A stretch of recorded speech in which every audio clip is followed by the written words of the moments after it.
नमस्कार. केंद्र सरकारने पेन्शन संदर्भातील नियमात थोडेसे बदल केले आहेत. महिलांना जास्तीत जास्त आर्थिक सुरक्षितता प्रदान करण्याच्या उद्देशाने नियमामध्ये बदल करण्यात आला आहे. या नियमानुसार आता घटस्फोटित किंवा स्वतंत्र राहत असलेल्या मुली मयत पित्याच्या पेन्शनसाठी दावा करू शकतात.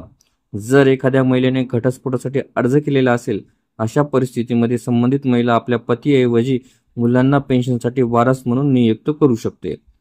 केंद्रीय मंत्री यांनी या बदलांची घोषणा केली आहे. मंत्री म्हणाले की महिलांना त्यांच्या हक्काच्या पेन्शनसाठी संघर्ष करावा लागू नये यासाठी हा निर्णय घेण्यात आला आहे. यामुळे महिलांसमोरच्या आर्थिक अडचणी निश्चितच कमी होतील असा विश्वास व्यक्त करण्यात येत आहे. स्फोटित किंवा वेगळे राहत असलेली महिला न्यायालयाच्या निकालाची वाट न पाहता आपल्या मयत झालेल्या वडिलांच्या पेन्शनवर दावा करू शकते.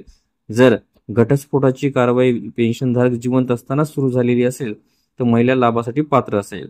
जर एखादा महिला पेन्शनधारकाने पतीपासून घटस्फोटासाठी अर्ज केला असेल किंवा घरगुती हिंसाचार किंवा हुंड्यासाठी छळाचा खटला दाखल केलेला असेल तर तिच्या मुलांना पेन्शनसाठी दावेदार किंवा नॉमिनी करू शकते.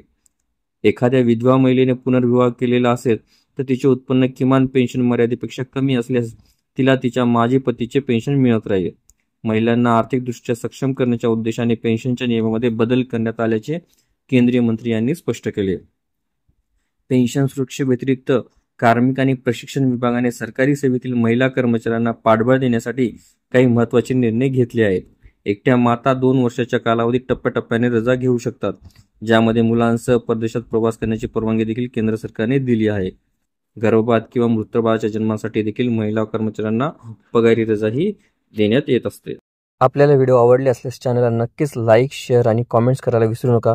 तसेच चॅनलला ऑल नोटिफिकेशन्स ऑन करून सबस्क्राईब करा, जेणेकरून व्हिडिओचे सर्व नोटिफिकेशन्स आपल्याला सर्वप्रथम मिळतील. लवकरच आपण पुढच्या व्हिडिओमध्ये भेटूया. तोपर्यंत नमस्कार.